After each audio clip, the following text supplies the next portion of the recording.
Om Namo Narayana, and welcome back to the second video in our series, picking up where we left off.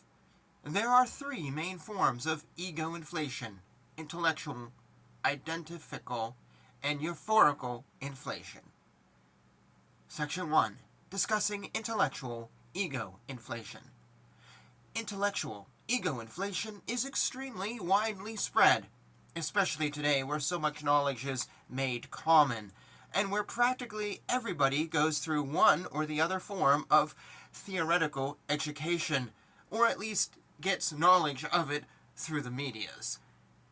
Intellectual ego inflation is in fact one of the fundamental hindrances for the opening towards the source, a malfunction in the mind, which is the crucial cause of the ignorance, conflict, and sufferings of man.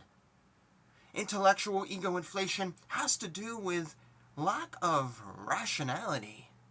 You take your assumptions, conceptions, and values as absolute truths, whereby you end up in a contradiction between your thoughts and lived life. It is actually a lack of ground connection. In general, in intellectual circles, in cultural connections, and in political life, they have always accepted intellectual ego inflation, but as mentioned, it is one of the most crucial causes of all the conflict, war, and violence which the world is characterized by.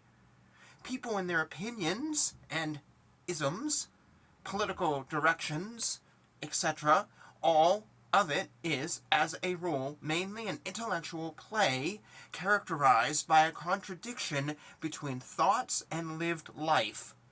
One is an idealist, another realist.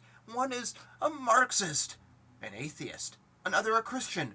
But if you look at these people in their existence, in their lived life, you will soon discover the contradictions. Kierkegaard called it the litany madness. People can repeat the right doctrines and principles by rote, but when it comes to reality, to their way of living, then you discover all the contradictions. Within the alternative environment of New Age and the self-help industry, intellectual ego inflation is, as mentioned, extremely widespread. And when the game, as here, is about the development of man, about the depths of the mind, about archetypical powers, about the source of life, then ego inflation can be a hazardous play. When the intellectual knowledge begins to approach religious areas, wisdom of life, therapy, meditation, spirit, then the ego can misjudge itself by being intoxicated by its intellectual understanding of deep phenomena. It is easy to understand the profound in an intellectual way. Everybody can say, meditation is to become silent without thoughts, without words, images. But try to be silent. Try to be awake without thoughts. Just try. It is a widely spread misunderstanding in the meditation circles of New Age and self-help that meditation consists in being completely without thinking.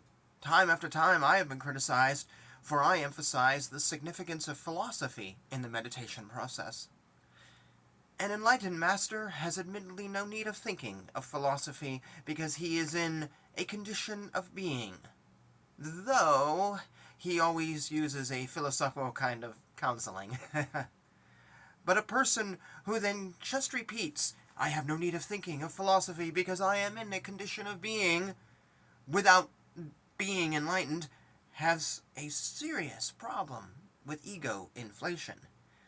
Socrates was fully aware of the problem in this when he consistently called himself a philosopher, that being a lover of wisdom and one who seeks wisdom but has not yet found it. And he didn't call himself a sage, a guru, or an enlightened master.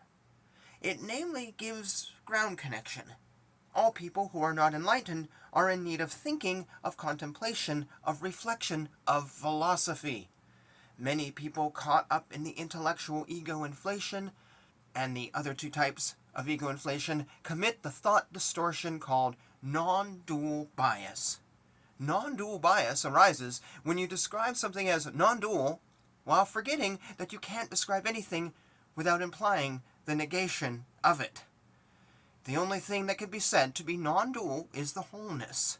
According to the Taoistic teachings of yin and yang, there isn't anything beyond the world. You can't see the world from outside. You are in the world, and you can only describe something from its opposition. For example, what is good? Well, this you understand only if you know what evil is. You can't say anything about the world as a whole because you can't put the wholeness in opposition to anything. The wholeness, therefore, is described as the indescribable, the Tao. Clear thinking, and therefore clear communication, involves, according to Taoism, an epistemological, a so-called gnoseological dualism, yin and yang. Clear, or unambiguous, description has the distinction between the subject and the object, image and reality, as a necessary precondition. We have to discriminate between subject and object, image and reality, in order to communicate unambiguously. And we have to discriminate between a long line of other oppositions as well, under one called yin and one called yang. And this discrimination is characterized by the knowledge that oppositions are complementary to each other, because they mutually exclude each other and at the same time necessarily must supplant each other. If your thoughts slip out in one extreme, you must remember the other extreme and bring it in. If you confuse oppositions, you must separate them.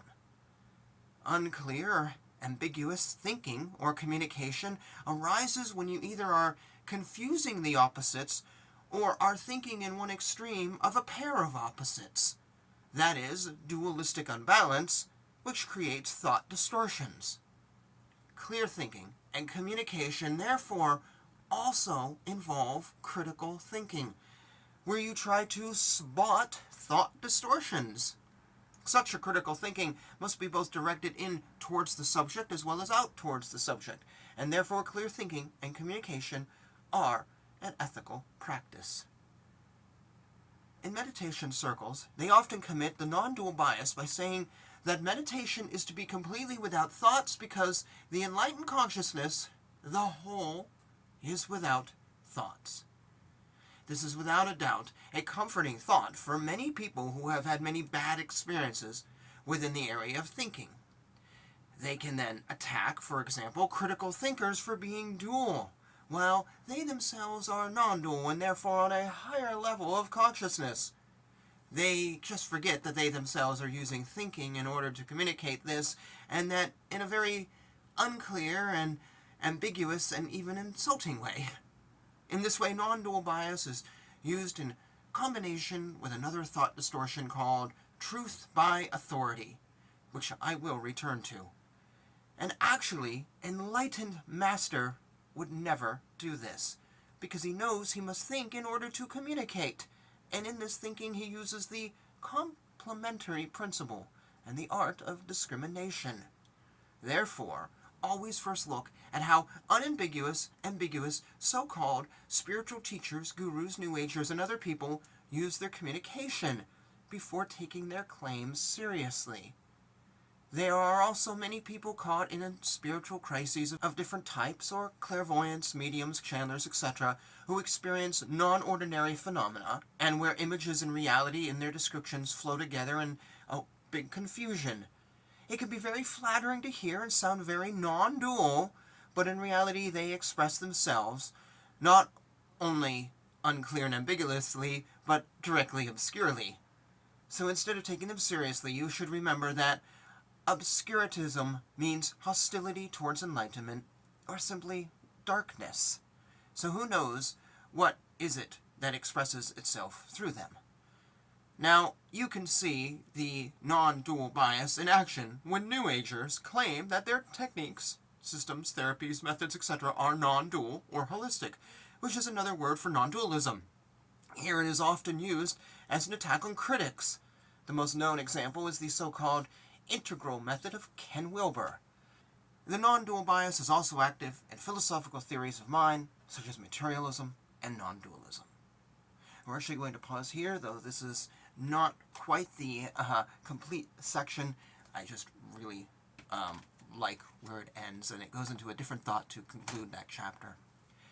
I remember watching a video some years ago of a former friend of mine who did a 15-minute video of him walking down the street saying, "I'm not thinking anything right now.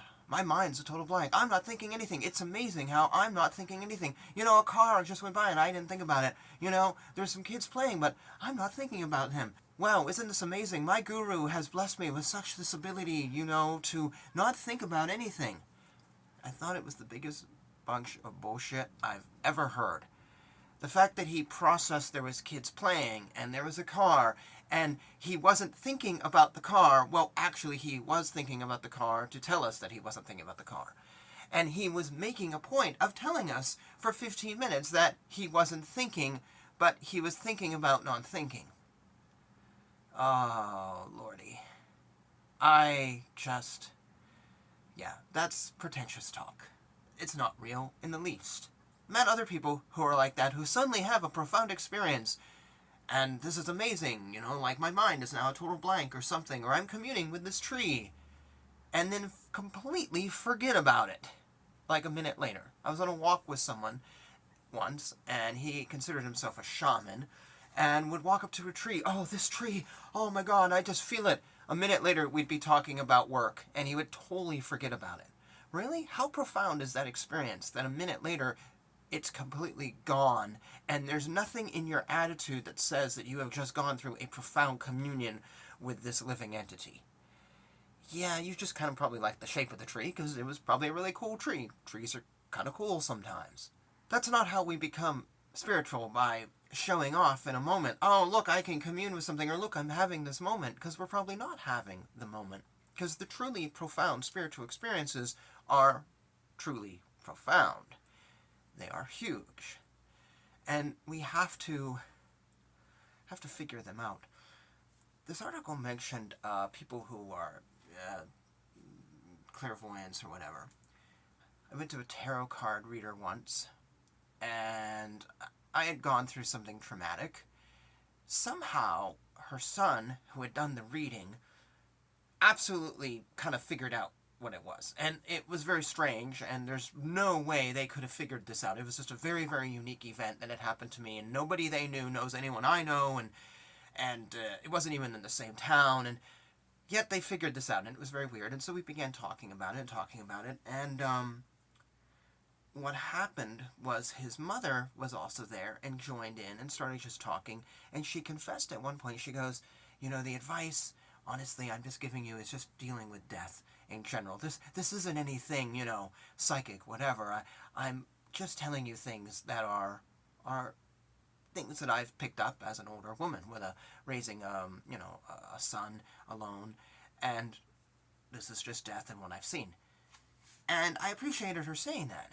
And suddenly my mind started clicking. I wonder how often she says that. Probably not all the time. But she thinks she's going to get a lot of money out of me. Like, a lot of money, but she didn't.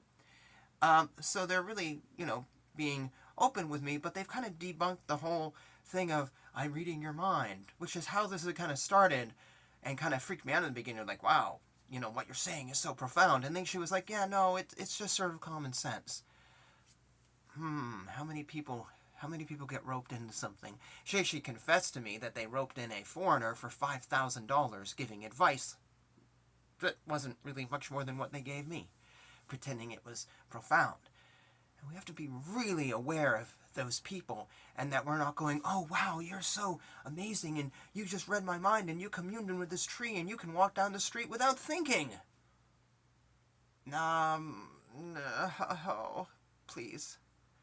Please, use your brain, because God gave you a brain, to realize this is not true enlightenment. It's very likely you might know someone who has some profound spiritual thing, and believe it or not, you may not even know that. They may not let you know how spiritual are. They may keep it very, very private.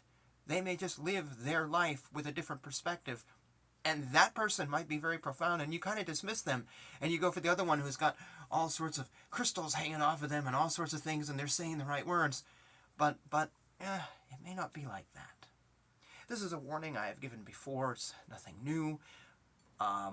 Ego inflation is a pandemic of society, which is why I'm reading this article, and I really, really believe that. It is something that we fall into very easy, and we fall into following others, and it just doesn't lead us anywhere. It leads us to, as the article said, darkness. And with this, I will end this video and thank you for joining me on this series of this little essay. Hope you're enjoying this. Please check out Martin's blog for other stuff he's read. I've read a bunch of his essays, and they're just all so really great.